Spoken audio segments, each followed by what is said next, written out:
Hola, dicen que recordar es volver a vivir.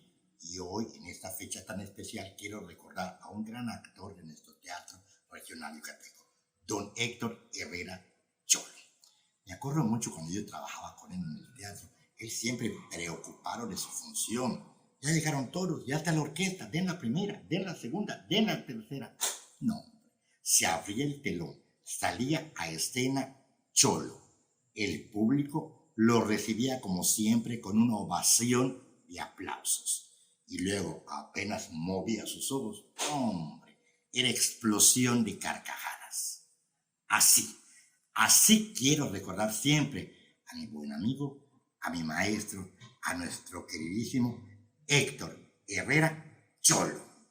Juntos transformemos Yucatán. Gobierno del Estado.